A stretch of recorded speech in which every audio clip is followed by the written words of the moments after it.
On behalf of the American Heart Association, I would like to welcome you to today's last session of today's Pain Management Summit, Heart, Brain, and Pain, Unraveling Headache in Vascular Health. Before we begin, I'd like to quickly review how to use today's platform. If you experience any technical difficulties, most user issues can be addressed by refreshing your browser. If that does not work, please review the assistance requirements or contact the Zoom webinar helpline. Throughout today's presentation, you will have the opportunity to submit text questions for our presenters using the QA feature on your control panel. You may send in your question at any time, and we'll review the questions during our QA at the end as time allows. By email tomorrow, you will receive an invitation to complete our feedback survey. This presentation will be recorded and available within the coming weeks at heart.org/painmanagement. It is my pleasure to introduce our speaker today, Dr. Chia-Chun Chiang.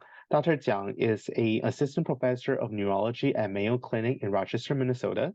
She's a board certified and fellowship trained in both headache and vascular neurology. She received her medical degree from National Yangming University in Taipei, Taiwan.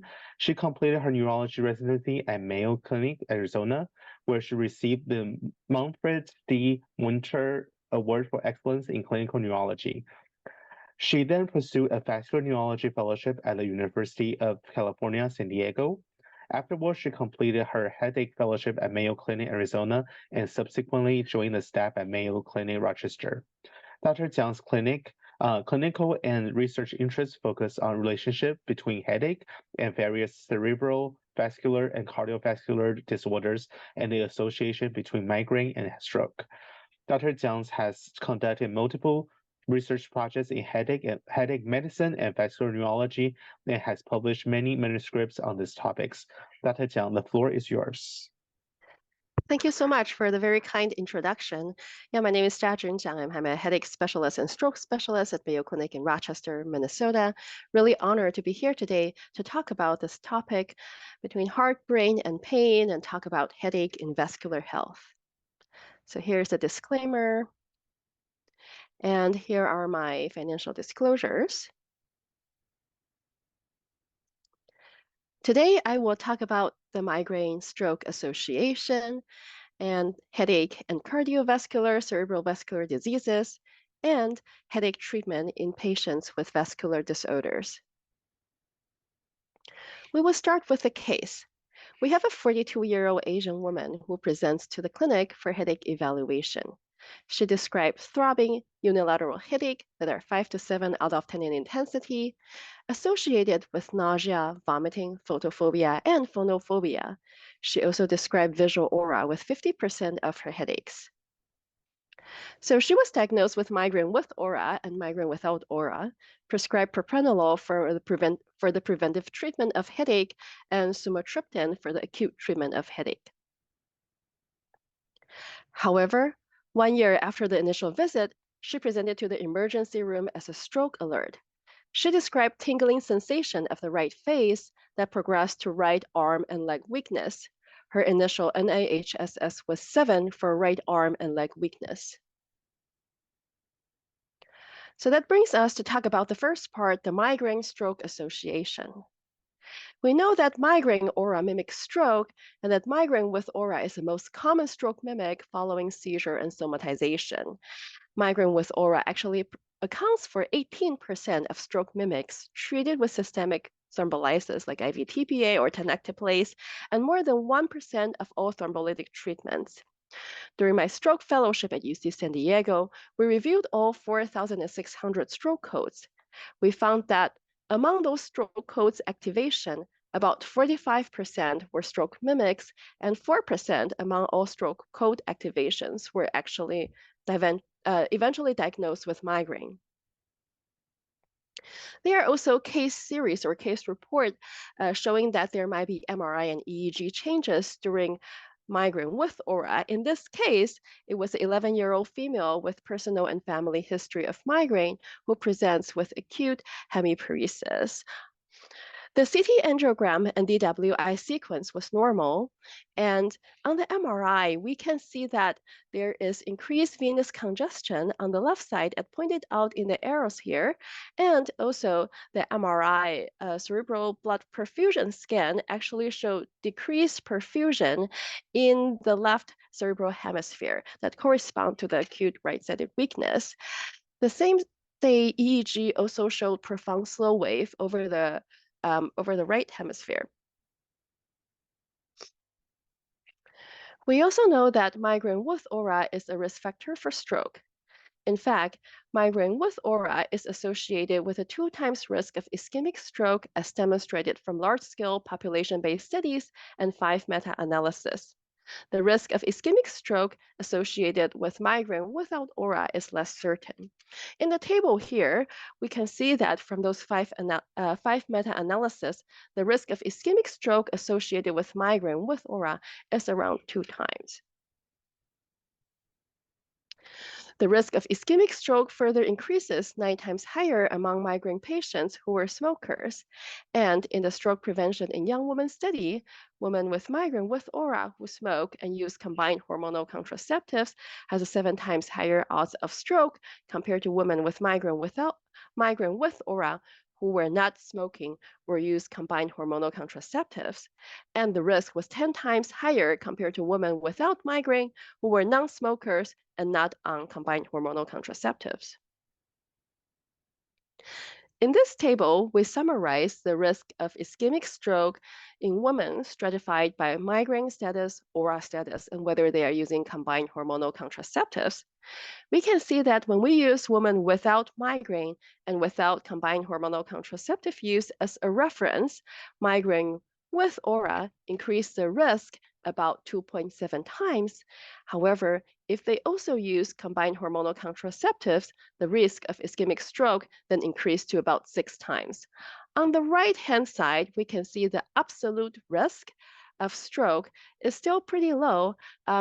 It is about, for women with migraine with aura who are also using combined hormonal contraceptives, it is about 14 strokes per 100,000 women year. We can summarize from this table that the risk of ischemic stroke is at least 6 times higher among women with migraine with aura concurrently using combined hormonal contraceptive compared to women without migraine and without combined hormonal contraceptive use. In studies specifically investigated the risk of stroke in both migraine with aura and migraine without aura, combined hormonal contraceptive did not further increase the risk of stroke in patients with migraine without aura.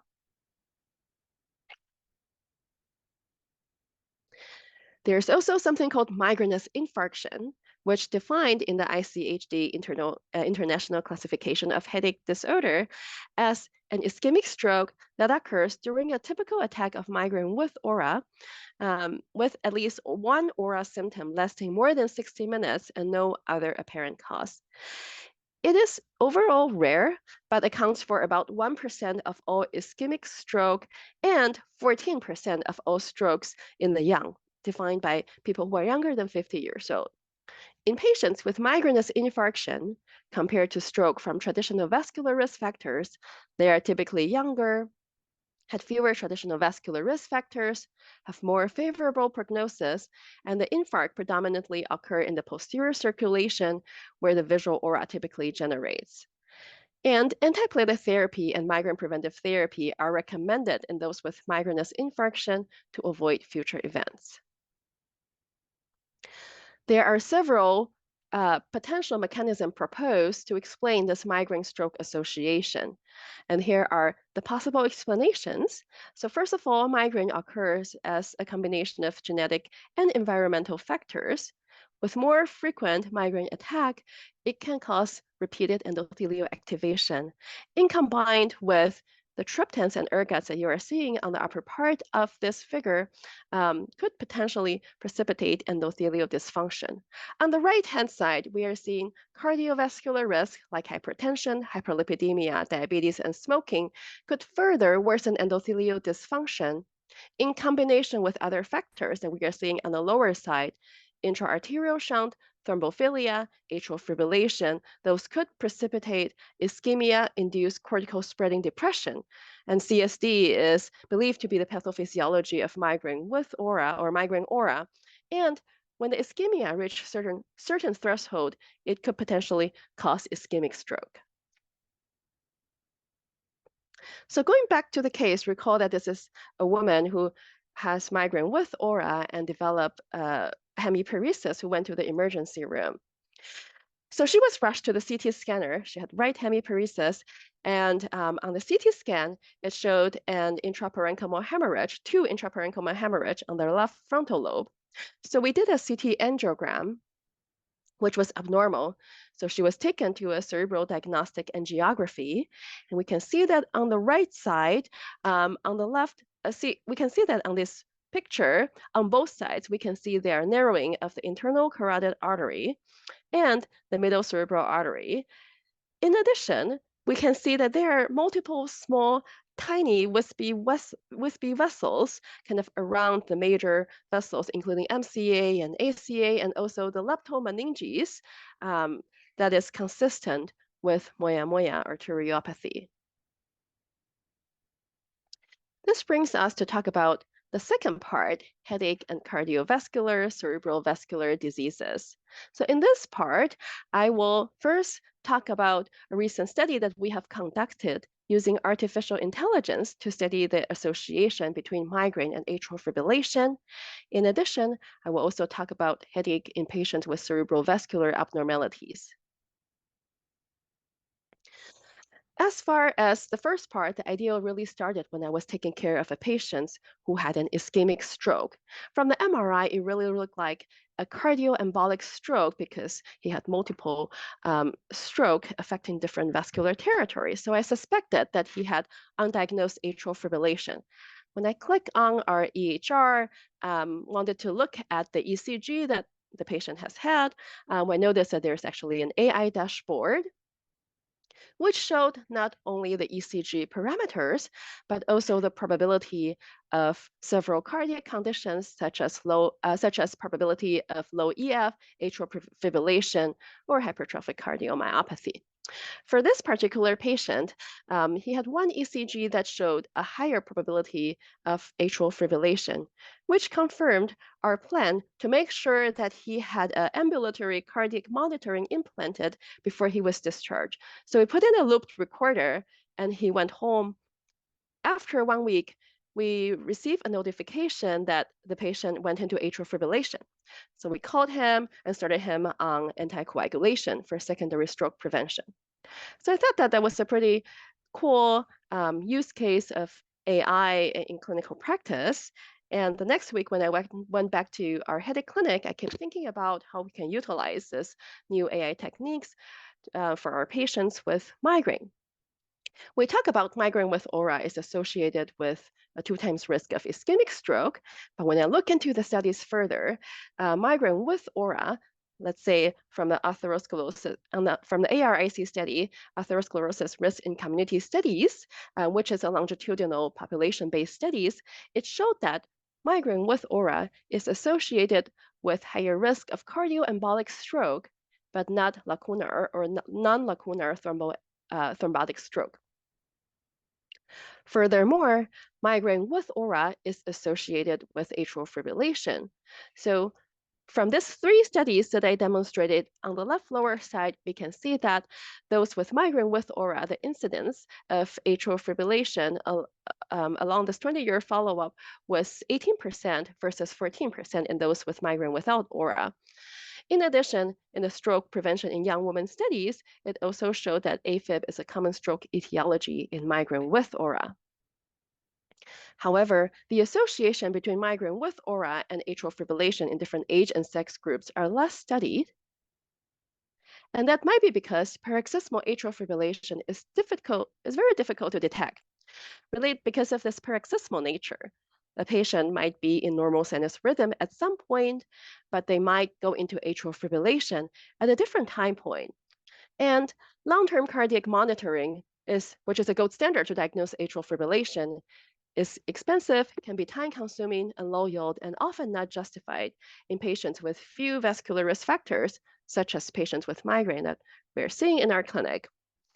Prior to the development of clinical atrial fibrillation, there might be structural changes of the atria that predispose patients to future risk of atrial arrhythmia. Therefore, the cardiologist at Mayo Clinic designed an AI-enabled ECG algorithm to identify patients with AFib during sinus rhythm. So they first extracted all ECG from adult patients over a 20-year period and labeled all those ECGs negative for AFib for those who had never been diagnosed with atrial fibrillation, or positive for AFib for patients who had at least one ECG at Mayo Clinic system that confirmed the diagnosis of atrial fibrillation. They extracted 649,000 ECGs among 180,000 patients and split those ECGs into training, validation, and testing cohort. Using a technique called convolutional neural network, they developed this algorithm which showed to have a high AUC of 0.9, sensitivity and specificity of 83% when the ACG with maximum prediction model output was used. Therefore, this AI ECG prediction model could potentially identify undetected atrial fibrillation during sinus rhythm using an inexpensive, non-invasive, and widely available test, which is an ECG. And for patients with migraine, there are actually very few patients who had underwent prolonged cardiac monitoring, but many patients had at least one ECG, which is a 10-second exam, done during their medical evaluation. And this makes ECG an ideal tool to further elucidate the probability of paroxysmal atrial fibrillation in patients with migraine. Therefore, I wanted to investigate the AI ECG AFib prediction model output in patients with migraine with and without aura, and in women and men across multiple age groups. So I first searched on patients at Mayo Clinic over a 20-year period from 2000 to 2020 who had a diagnosis of migraine with aura or migraine without aura, and who had at least one ECG in our system. I extracted and included 40,000 patients with migraine. Among them, 22,000 patients had migraine without aura, and 17,000 patients had migraine with aura. In this table, I summarize the AI ECG prediction model output in our overall population, including men and women. And as we can see that for patients with all ages and in different age subgroup, we see that there is the AFib prediction model output was higher in those with migraine with aura compared to migraine without aura. After we adjusted for several covariates, including age, sex, and 6 vascular risk factors, we found that the risk of, or the prediction model output of atrial fibrillation was actually higher in migraine with aura compared to migraine without aura in the overall group, and in those 18 to 35 years old and 35 to 55 years old. In this figure, I summarize the mean AFib prediction model output in different age and sex subgroup in everyone with migraine with aura, migraine without aura, in men who were highlighted in blue here, and women in red here. And the darker color is indicating those with migraine with aura. So we can see that the AFib prediction model output increases as the age increase, which is expected.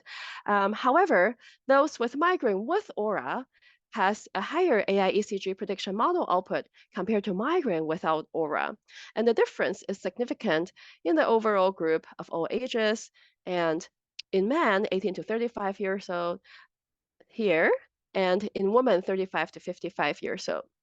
So that we can say that patients with migraine with aura have a significantly higher AFib prediction model output, suggesting a higher risk of paroxysmal AFib compared to migraine without aura. And then, after we adjust for age, sex, and vascular comorbidities, the difference between migraine with aura and migraine without aura still remains significant in both men and women, especially in those younger than 55 years old, which showed that migraine with aura is an independent risk factor for atrial fibrillation. Note that the AI ECG prediction model output indicate the risk of the patient having undiagnosed atrial fibrillation at the moment or within 30 days that the ECG was conducted. However, there are several studies that showed that the AFib prediction model output actually associate with future risk of atrial fibrillation. For example, in this study conducted in patients within the Mayo Clinic study of aging cohort, among around 2,000 patients over a 15-year follow-up period, those with a higher AI ECG prediction model output in their baseline ECG actually had a higher cumulative incidence of being diagnosed with atrial fibrillation throughout the follow-up period. In addition, in the study, they also found that the AI ECG AFib prediction model output of 50% translate to a cumulative risk of AFib of 20% at 2 years and 50% at 10 years. In another study that utilized and reviewed patients with embolic stroke of undetermined source, ESUS, which is a population of patients that often receive ambulatory cardiac monitoring to see whether they had atrial fibrillation or other arrhythmia or not. And they found that among these patients, a higher AI ECG AFib prediction model output was also associated with a higher likelihood of AFib detected by this prolonged ambulatory cardiac monitoring. Therefore, bringing this research study results to clinical practice and thinking about how we could potentially utilize it in future clinical practice.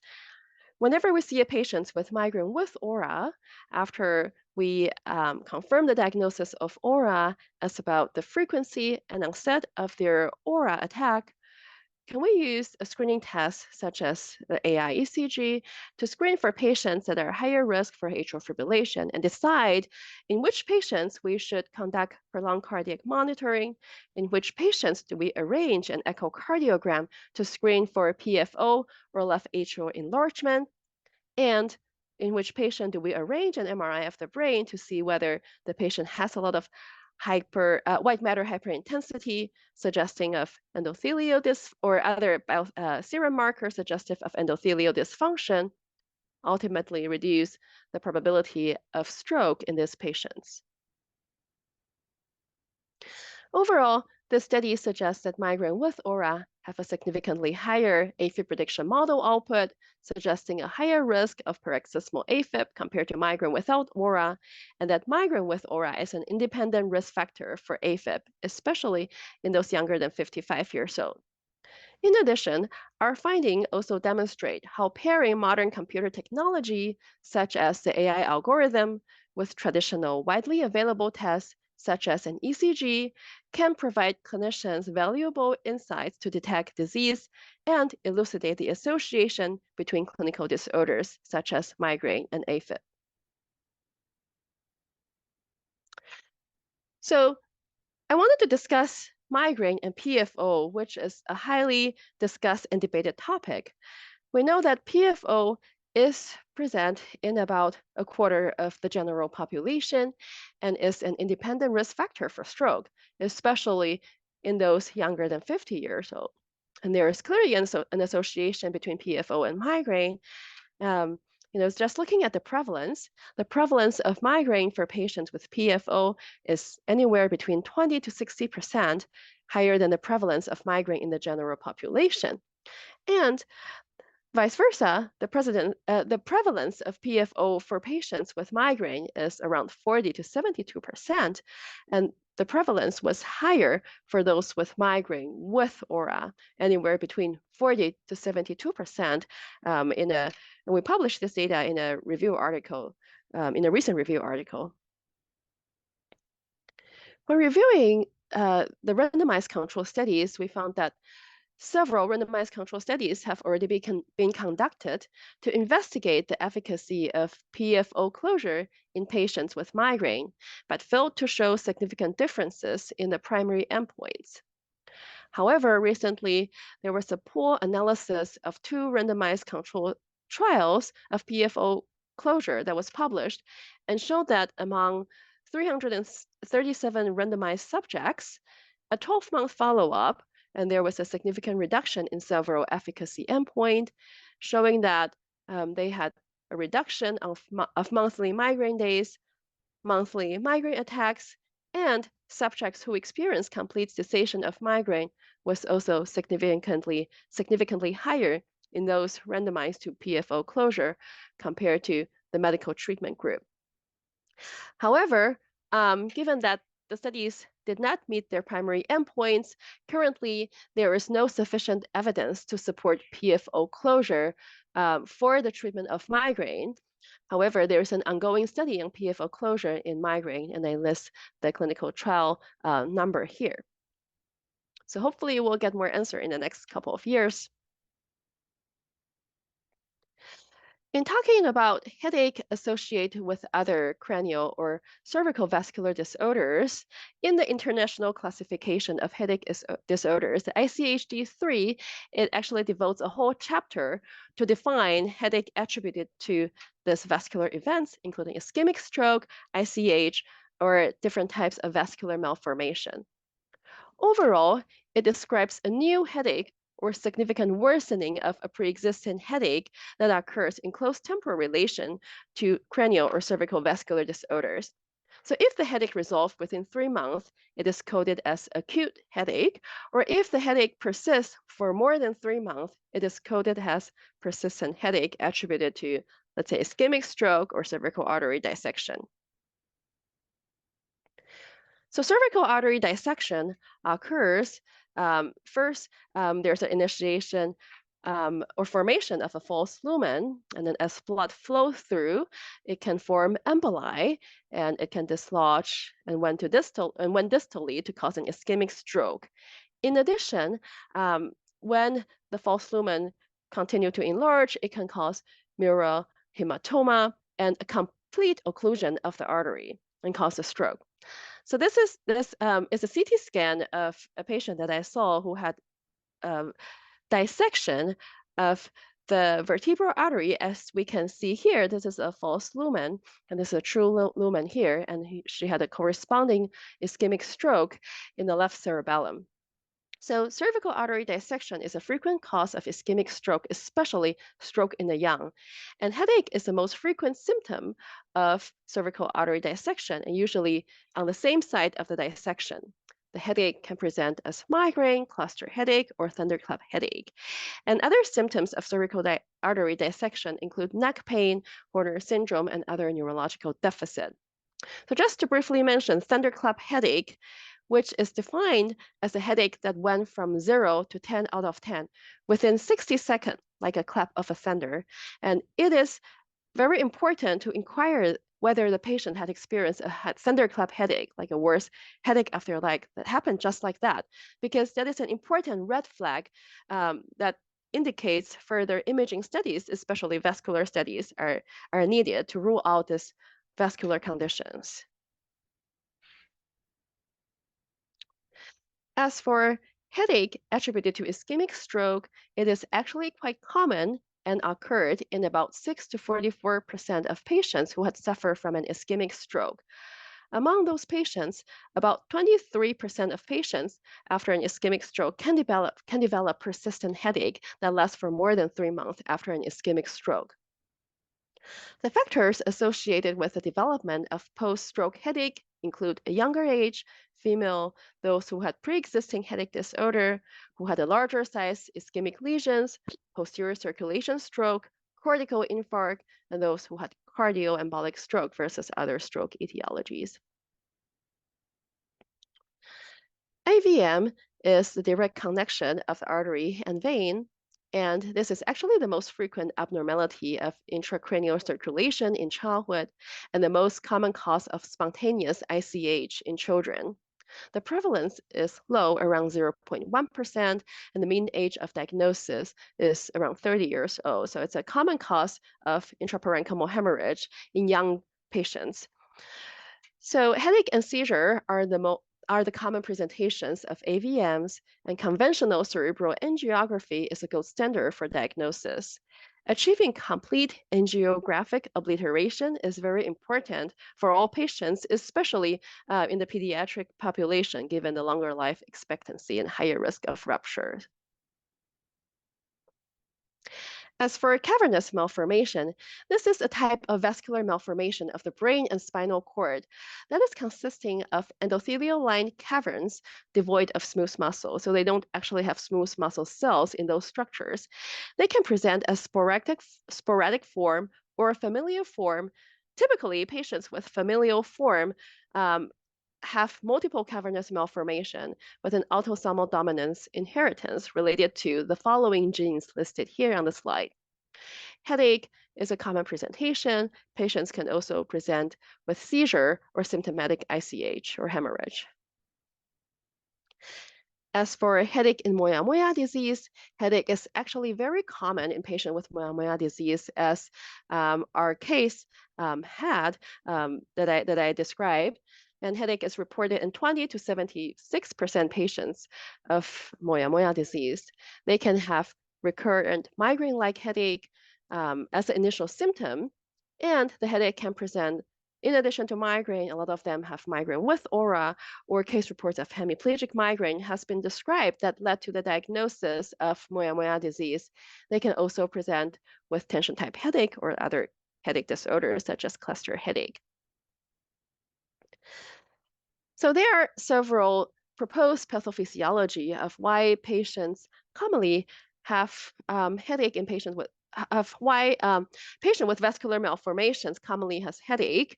Taking Moyamoya disease as an example, Moyamoya is characterized by its dynamic vessel deformation. So it starts with progressive narrowing of the internal carotid artery, and as a compensation mechanism, patients just develop dilation of small perforator vessels that form this Moyamoya small puff of smoke kind of picture that we are seeing on the angiogram. And with Moyamoya, they can have abnormal angiogenesis. So this dynamic vessel deformation can stimulate dura nociceptors, especially with dilated leptomeningeal collaterals, as we're seeing on the picture here.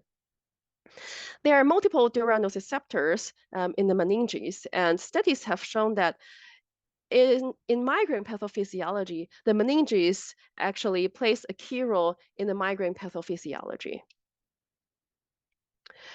With stimulation of dura nociceptors, it also triggers the release of several pro-nociceptive mediators such as substance P and CGRP, activate mast cell degeneration, plasma protein extravasation, and vasodilation, and activate the trigeminal cervical complex, which is also a key pathophysiology of migraine attack. Furthermore, as a response to the narrowing of the ICA, a lot of patients with Moyamoya develop chronic cerebral hypoperfusion, and studies have shown that microvascular ischemia could trigger cortical spreading depression, which is the pathophysiology of migraine aura. And this theory is supported by the fact that most headache improves after a patient had revascularization procedure. Lastly, as migraine is such a common condition, a lot of patients with Moyamoya have genetic predisposition to migraine as well. So with this dynamic vessel deformation, the structural abnormalities, and the stress associated with the diagnosis, it could certainly trigger the migraine manifestation in these patients. So going back to the case that we discussed, recall that this is a female with migraine who developed hemiparesis, diagnosed with Moyamoya. So after she received the diagnosis, she underwent a left-sided EDAS procedure, which is indirect revascularization. After 1 year, she underwent the procedure on the right side. She had marked improvement of her headache, and the headache frequency reduced 1 to 2 days per month and went down to a mild dull headache.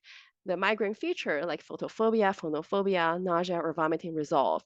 Her headache is now well controlled with acetaminophen, and she was continued on aspirin for stroke prevention. This brings us to talk about our third part, headache treatment in patients with vascular disorders. In a lot of cases, like vascular malformations like Moyamoya or AVM, there are studies suggesting that surgical revascularization could be really helpful. So, for example, in this review article that we published on headache in Moyamoya, we summarized all the case series, which demonstrated that after either direct or indirect bypass, most studies demonstrated or reported resolution of headache, significant improvement of headache, or headache elimination in most of the patients who underwent the procedure. However, there are a few patients who might develop new onset of headache or worsening headache after the procedure. As far as medical therapy, there are no medications specifically designed to treat headache in patients with vascular conditions or vascular disorders. Therefore, we use the acute and preventive treatment that we use for migraine to treat these patients with special considerations. And I summarize those treatment options in tables below that I am presenting according to these practice guidelines. So for the acute therapy of headache, meaning that medications patients use as needed to treat their headache, in terms of non-migraine specific options, acetaminophen actually has level A evidence to treat non-incapacitating attacks of headache, and the maximum dose is 4 grams per day. However, we have to be extremely cautious in patients with hepatic impairment. NSAID is another option that is commonly used over-the-counter medication, has level A evidence. However, in patients with cardiovascular risk, recent heart attack, stroke, or a patient with vascular malformations, a lot of these patients are also concurrently using antiplatelet therapy like aspirin or clopidogrel for primary or secondary stroke prevention. So we have to be mindful of that because there could be potential interaction between their antiplatelet therapy and the NSAID that they are using for their headache. Other options include over-the-counter combination medication that can be quite effective as well. I wanted to mention anti-emetic medication, so especially those with anti-dopaminergic effect like prochlorperazine, metoclopramide. They have pretty good evidence for the acute treatment of headache as well. Even if they don't have nausea, it can be helpful for their headache. However, we have to be cautious of their QTC interval, especially in older individuals. Opioid and butalbital is commonly used, although it is not recommended and has insufficient evidence to support its use in headache. Another way that we commonly use is greater occipital nerve block as a measure to help with their headache, especially in the acute setting. As far as migraine-specific medications, triptans is the first class of migraine-specific medication that we can prescribe as needed for patient can use as needed for headache. It is a serotonin 1B, 1D agonist and has level A evidence for the acute treatment of headache. So it's commonly used for a patient with migraine. However, in considering patients who had vascular malformations or a history of ischemic stroke, it is actually contraindicated in patient with a history of ischemic stroke because of the risk of vasoconstriction, mainly because of the serotonin 1B receptor here that it is acting on. Ergots, like DHE or ergotamine, also has high level of evidence for the acute treatment of headache. However, it also has the same risk of vasoconstriction, similar to the concern associated with triptans. There are many new migraine therapies over the past several years. For acute treatment, GPANT, which is a CGRP receptor antagonist, has emerged as a treatment option for headache. In terms of patients with vascular diseases or patients with high vascular malformations or recent stroke, it is not contraindicated as it does not constrict the blood vessels. And the benefit is that these medications do not cause medication overuse headache. That could be a concern with all other classes of acute medications that we talk about. However, there has been some concern of using CGRP targeting therapy in patients with high cardiovascular or cerebrovascular risk, because although these medications do not directly cause vasoconstriction, it block vasodilation, as CGRP is a strong vasodilator. Therefore, the current consensus is that typically we would avoid in patients who had a recent stroke or heart attack. However, it might be reasonable to consider if the ischemic event occurred more than 6 months ago. There is another new class of medication, lasminetan, which is D10, which is serotonin 1F agonist.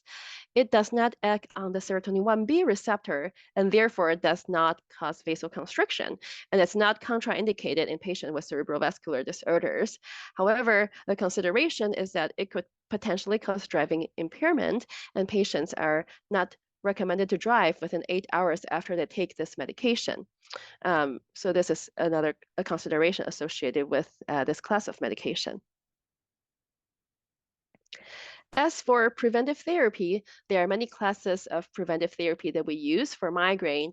Preventive therapy means that we prescribe this medication to reduce the frequency and severity of their headache, and they should take it consistently, regardless of whether they have a headache on that particular day or not. I wanted to highlight that there are anti-epileptic medications, antihypertensive medication, antidepressive medications. But if patients have concurrent or coexisting hypertension, please be aware that there are several antihypertensive medication like propranolol, metoprolol, verapamil, candesartan, or lisinopril that also has evidence for migraine prevention. And if a patient has hypertension and they are struggling with migraine or other type of headache, it is reasonable to consider those antihypertensive agents for both their blood pressure management and migraine. Similarly, if a patient had post-stroke depression, it is reasonable to consider medication among the class of antidepressant, as listed here, that has evidence for migraine prevention. As for migraine-specific preventive therapy, there are several newer options, like the anti-CGRP therapy that with a mechanism similar to the GPENT that was discussed. There are several four monoclonal antibodies that became available for migraine prevention. And the first 3 listed here are subcutaneous injection. Eptinezumab is an IV infusion. And there's atogepant that is an oral CGRP receptor antagonist that can be used for the preventive treatment of migraine as well. Botulinum toxin injection also has level A evidence for migraine prevention, and it is a treatment option, especially for patients with multiple medical comorbidities, including patients with vascular diseases. It is approved for the preventive treatment of patients with chronic migraine, meaning those who have headaches more than 15 days per month, but it is not approved for patients with episodic migraine and those with less frequent headache, less than 15 days per month. However, the patient does need to travel to a neurologist's office every 12 weeks to receive this treatment. So that is a consideration as well. Lastly, there are several non-medication options like neuromodulation for migraine, which include transcranial magnetic stimulation, trigeminal nerve stimulation, vagal nerve stimulation, remote electrical neuromodulation, and combined neurostimulation as well. Combined trigeminal and occipital neurostimulation. That can be an option to treat their headache if patients don't respond to several medications. However, the cost is always a consideration associated with this treatment. So in conclusion, we went over a lot of information today, but I just want to emphasize the following key points. So migraine with aura is associated with an increased risk of ischemic stroke, especially for women who also smoke and use combined hormonal contraceptives. And then we talk about a lot of vascular malformations and vascular disorders, and headache is quite common in patients with various cerebrovascular disorders. Notably, it can be a presenting symptom and a red flag that warrants vascular diagnostic tests. Whenever we see headache associated with a vascular malformation, multidisciplinary approach is very important to manage headache in those patients. And then more studies are needed to ascertain the association between migraine and cardiovascular diseases, including atrial fibrillation and PFO. Thank you so much for your attention, and I'm happy to answer any questions. Thank you, Dr. Chiang, for that wonderful presentation. We have received several questions through the Q&A feature, but just as a reminder to our audience, you can submit your questions anytime using that Q&A box at the bottom of your screen. So our first question is, when a young woman with migraine with aura presents to your clinic and asks whether it would be okay to use oral contraceptives, what do you suggest? Yeah, that is a great question. And actually, it's quite a common scenario that we see not only in the headache clinic, but also in primary care, family medicine practice, and also the gynecology practice. Currently, the practice guideline stated that migraine with aura is a contraindication to estrogen-containing oral contraceptives because of the risk that we discussed associated with ischemic stroke and thromboembolism. Therefore, from a neurologist standpoint, whenever a patient comes into our clinic and inquire about the safety of contraceptive use in the setting of migraine, the first step is to confirm whether the patient has migraine with aura. How frequently do the patient has migraine with aura? Because the risk could potentially be different in those who had frequent migraine aura attack versus those who only had experienced one or two migraine aura attacks in the past. So the frequency to confirm the diagnosis of aura is important, ascertain the frequency of aura is important, and then it is also important to inquire or evaluate their other vascular risk factors. Like, do they have other traditional vascular risk factors like hypertension, diabetes, obesity that could potentially increase the risk? And we also emphasize that smoking is another very important risk factor in patients with migraine with aura, especially if they're also using estrogen. So I typically do those parts, evaluate their aura status, evaluate their overall vascular health, recommend them to stop smoking, and then discuss the risk of estrogen associated with migraine with aura use as we talk about. Overall, the absolute risk is low. However, there are several options. So overall, if possible, progesterone-only pills are preferred because they are not associated with risk of ischemic stroke. And then the risk actually associated with the dosage of their estrogen content in the combined hormonal contraceptive. So if a product has estrogen higher than 50 microgram, it's considered a high-risk product. Those with a dose lower than 30 microgram is considered moderate risk. So in patients who have migraine with aura, the guideline recommendation is that to avoid estrogen-containing contraceptive. However, if they absolutely need it for other medical indications like endometriosis, then I would suggest using non-risk products such as progesterone-only product or low-risk product in those who contain a lower dose of estrogen content. Thank you for explaining your approach to that. So what are your thoughts on women who use oral contraception that have migraine without aura? Could oral contraceptives be considered protective in these women? That is a great question. So we spent a lot of time talking about contraceptive use in migraine with aura.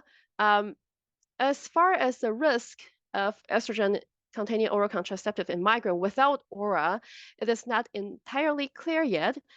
Currently, based on available evidence, it is believed that estrogen does not increase the risk of ischemic stroke in those patients. However, there are also some recent studies, retrospective studies, who suggest that there could be an increased risk of stroke in patients with migraine with aura as well for those who use estrogen. However, that was based on one single retrospective case review studies, suggesting that more studies are needed to evaluate the safety of estrogen-containing product used in patients with migraine.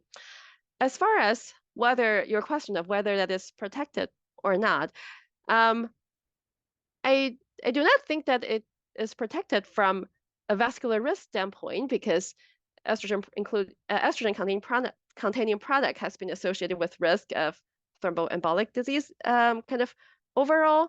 However, it is common that patients with particular condition, for example, menstrual migraine, could potentially benefit from estrogen use if they consistently have migraine attack, let's say among or before their period. So in those situations, patients could potentially benefit from estrogen containing oral contraceptive for their migraine management.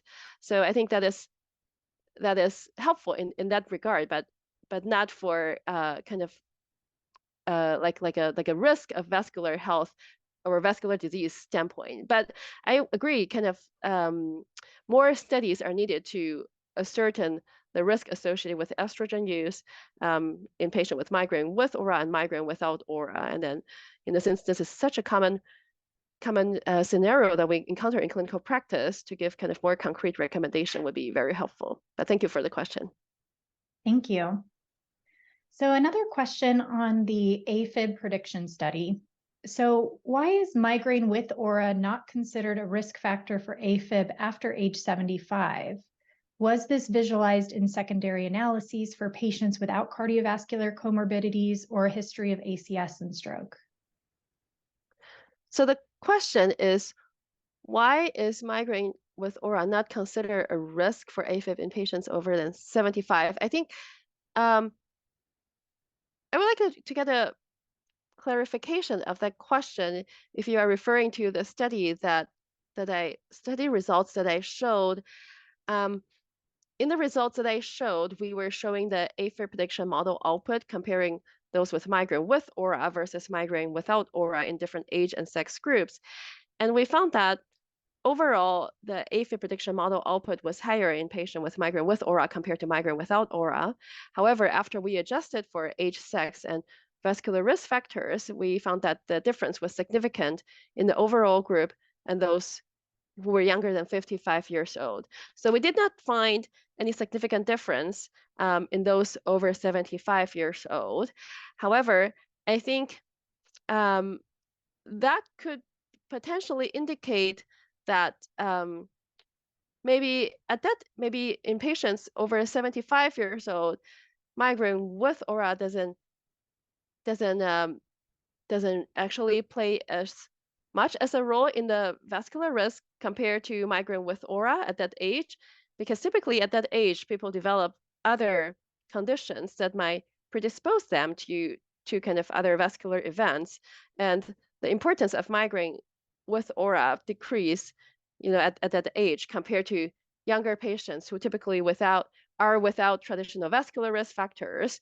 So I think that could be a possible explanation of why we did not find any difference, significant difference between migraine with aura and migraine without aura in the older population after we adjust for those vascular comorbidities, but then the difference was more significant in the younger population.